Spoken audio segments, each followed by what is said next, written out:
Nous vous saluons tous au nom de notre Seigneur et Sauveur Jésus-Christ. Nous disons merci aux responsables de CVK LVD pour le privilège qu'ils nous accordent donc de partager avec vous donc la leçon de dimanche. Et nous voulons aussi vous saluer, vous téléspectateurs et téléspectatrices, au nom de notre Seigneur Jésus-Christ. Aujourd'hui, nous sommes à la leçon numéro 18. Et le thème nous dit ceci, actualité de l'Église.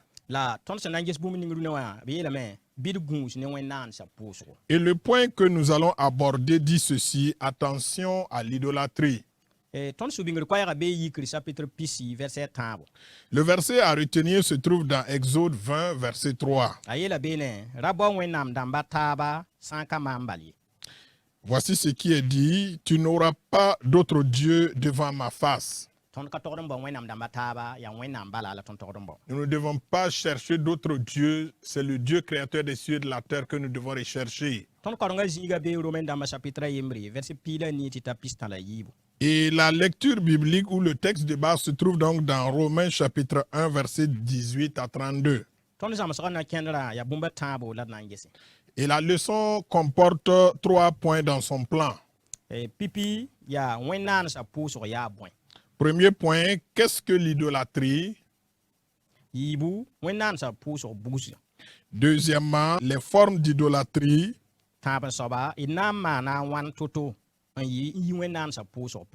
Et troisièmement, comment se défaire de l'idolâtrie?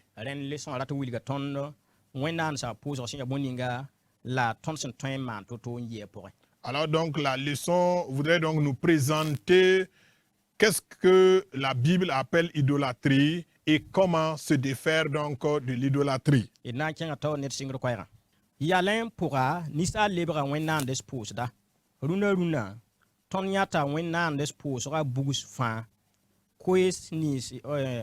Apollos en contonne Timothée chapitre 10 verset 1 la semporda pora seraden kitamenti Christ net man gungsgu halwusro bala a twen libra wenan l'espouse nana. L'introduction de la leçon nous dit ceci. Par nature, l'homme est devenu idolâtre. Aujourd'hui, nous rencontrons toutes les formes de l'idolâtrie. Les informations que Paul nous donne dans 2 Timothée chapitre 3 verset 1 et suivant doivent donc conduire le chrétien à faire très attention parce qu'il peut devenir idolâtre très facilement. Alors la leçon voudrait donc nous signifier en tant que chrétien de faire beaucoup attention. Dans 2 Timothée chapitre 3 verset 1, alors il y a toute une liste d'éléments et on nous dit que dans les derniers temps vous verrez ces choses-là. Et alors la leçon nous interpelle à faire très attention parce que facilement on peut se glisser dans l'idolâtrie. C'est le contenu, ce que la leçon voudrait donc nous enseigner en ce jour. Et nous allons donc aborder le premier point.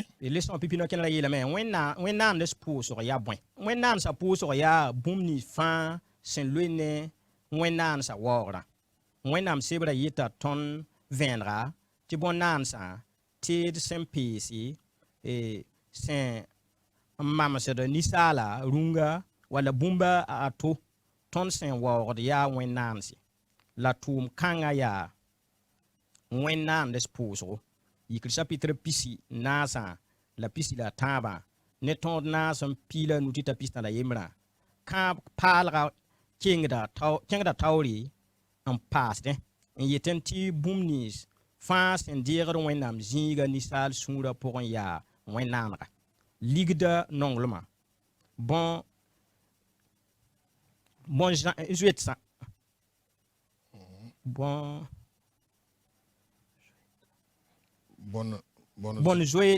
bon zoeta bon zoera yinga ratum nyo beda mama télévision téléphone portable dati tindugum banga no balli nama tuma ya wenansi la ton nebuso ya wenan des pousedba bala bon kansa la teda ataba reka da wenam zinga ton vima point et de gungs ne wenans pouso. Qu'est-ce que l'idolâtrie? L'idolâtrie est tout ce qui est lié à l'adoration des idoles. Et la Bible nous dit clairement que les images, les sculptures, les statuettes représentant une personne, un animal ou autre chose que nous adorons sont des idoles. Et cette pratique est l'idolâtrie, selon Exode 20, versets 4 et 5, et Deutéronome chapitre 4, versets 15 à 31. Le Nouveau Testament va plus loin en disant que tout ce qui prend la place de Dieu dans le cœur de l'homme est une idole. L'amour de l'argent, l'avarice, la convoitise, la glouterie, le moi, la télévision, le téléphone portable, le football, le pouvoir, le travail sont des idoles. Et beaucoup de nous sont des idolâtres parce que ces choses et bien d'autres occupent la place de Dieu dans nos vies. Attention donc à l'idolâtrie. Le premier point donc de la leçon nous dit tout ce qui peut être des idoles. L'adoration des idoles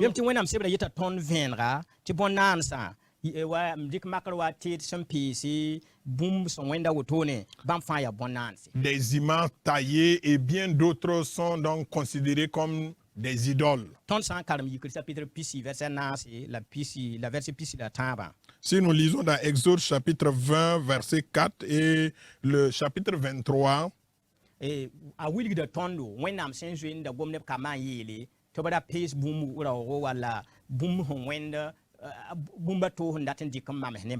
cette partie donc de la Bible nous présente l'image du peuple d'Israël que Dieu avait interdit de ne pas tailler des images ou des représentations pour adorer. Et le verset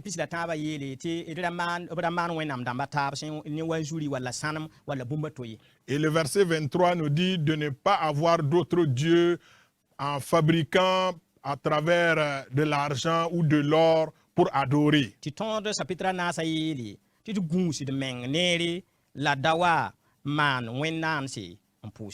Et dans Deutéronome chapitre 4, il dit de prendre garde de ne pas adorer des faux dieux. Et le Nouveau Testament va plus loin donc pour nous dire, en nous citant autres éléments qui peuvent être constitués comme des idoles.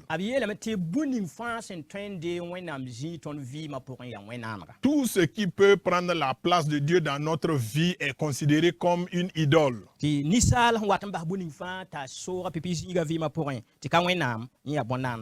ce que l'homme peut permettre à prendre la première place dans sa vie et qui n'est pas Dieu est considéré comme une idole. Et l'auteur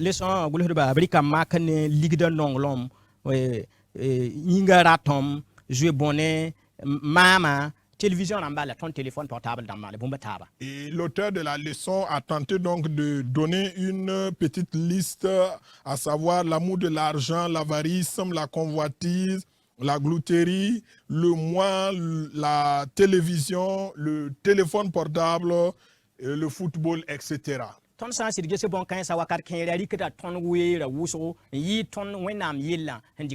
Et si nous examinons, nous voyons effectivement que ce sont des éléments qui occupent beaucoup plus notre temps, plus que l'affaire de Dieu. Il y en a d'autres que l'auteur de la leçon n'a pas fait cas ici, mais il y en a plusieurs.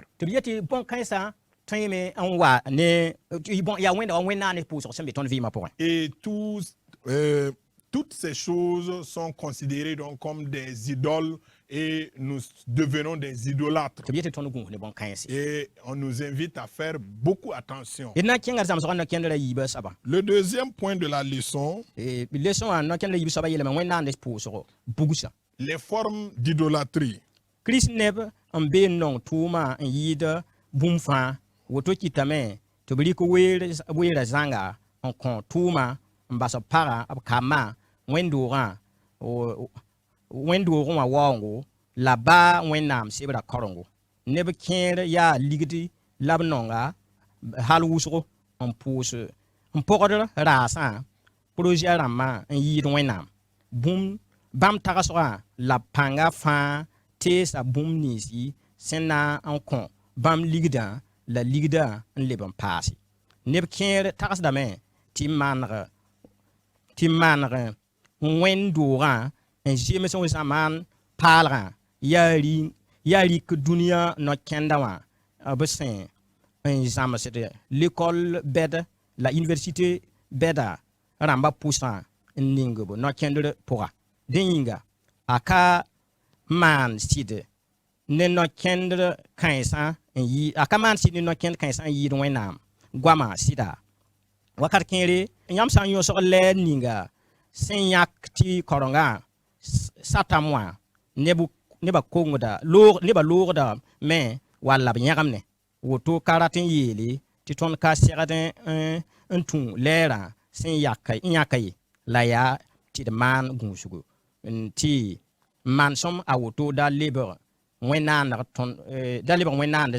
pʋʋsg ye d na n yeelame tɩ bõe ne tõnd yi-kãadem tigã b ka mi n yaa ninsaal waoogre walla buud waoogre walla arzɛk waoogr sɩda wẽnnaand pʋʋsga bugs a taab wʋsgo n be bɩ d maan gũusgo wʋsgo ne wẽnnaand pʋʋsgã a bugsa fãa pʋsẽ wã. Le deuxième point dit ceci, les formes d'idolâtrie. Il y a des chrétiens qui aiment leur travail plus que tout. Cela fait qu'ils sont tellement occupés par le travail qu'ils n'ont plus le temps pour leurs conjoints, pour leurs enfants, pour venir à l'église et même pour lire la Bible. D'autres aiment tellement l'argent qu'ils poursuivent les marchés, les projets plus que Dieu. Toute leur attention et leur énergie sont dirigées vers ce qui va leur apporter de l'argent et plus d'argent. Certains pensent que moderniser l'Église, c'est y appliquer les méthodes apprises dans les grandes écoles et les universités du monde. N'est-ce pas faire plus confiance en ces méthodes plus que la parole de Dieu? Dans certains cas, si vous dépassez l'heure fixée pour la fin du culte, des gens partent ou se plaignent. Cela ne veut pas dire que nous ne devons pas respecter le temps prévu. Faisons en sorte que cette pratique ne devienne pas une idolâtrie. Que dire de nos cérémonies de mariage? Ne sont-elles pas souvent le culte d'une personne ou d'une famille ou le culte de la richesse? Il y a plusieurs autres formes d'idolâtrie. Il y a plusieurs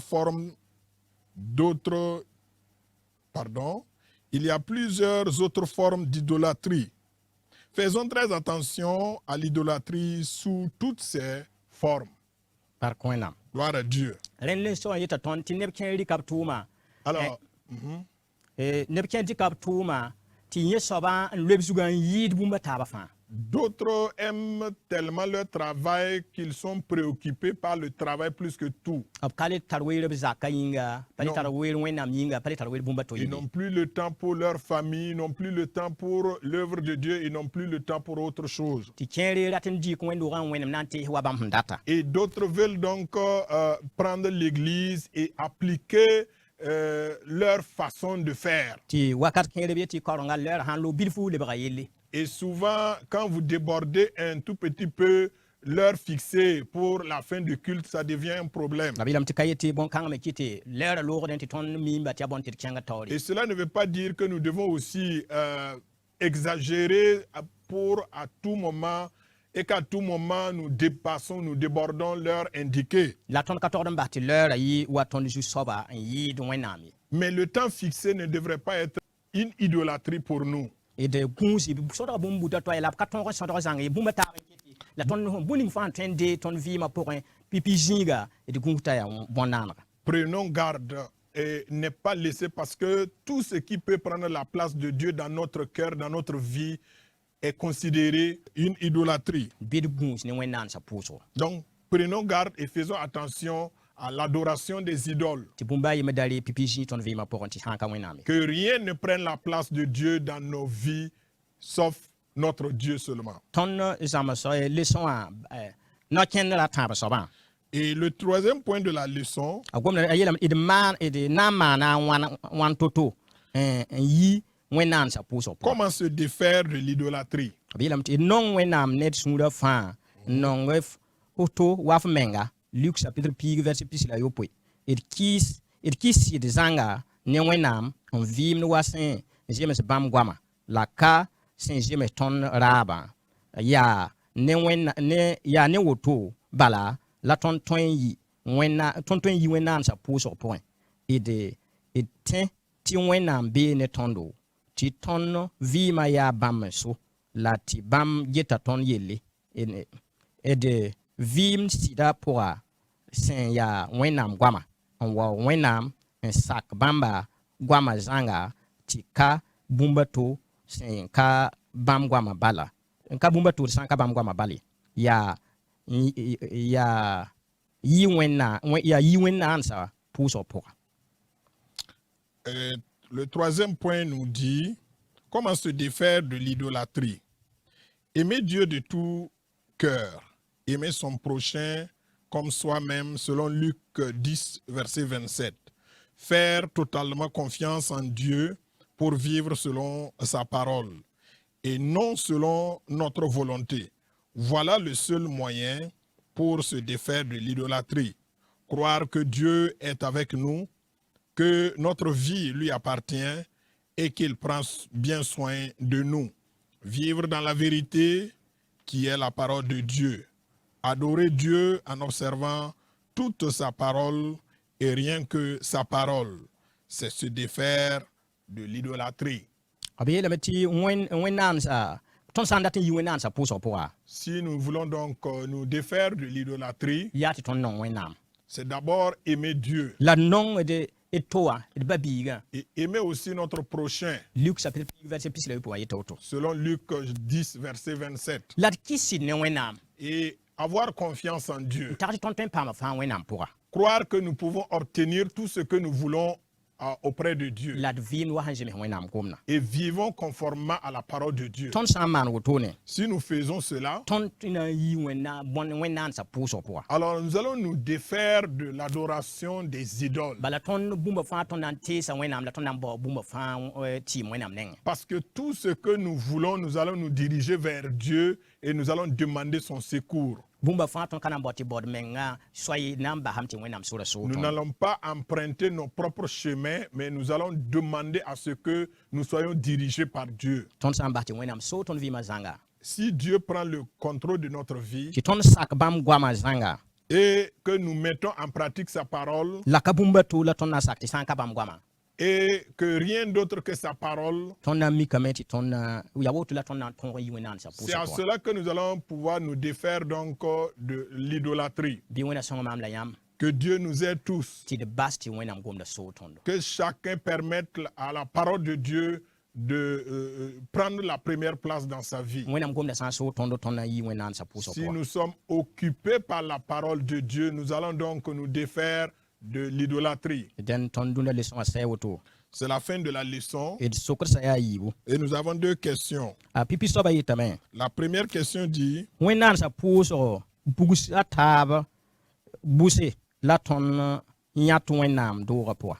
quelle autre forme d'idolâtrie rencontrons-nous dans l'Église? n zãan wẽnnaam sã pʋʋsgɔ. Et la deuxième question dit, que dois-je faire pour éviter l'idolâtrie? Bɩ wẽna sõng tõnd tɩ tõnd zãan bõn-kãensã sẽn yaa wẽnnaam sã pʋʋsgã la tɩ wẽnnaam bala. Dieu nous aide donc à nous éloigner de tout ce qui est idole et croire à notre Dieu. A Jésus-Christ yaa tõnd fãada maasmã Au yĩnga. nom de Jésus, notre Seigneur et Sauveur. Amen. Amen. Amen.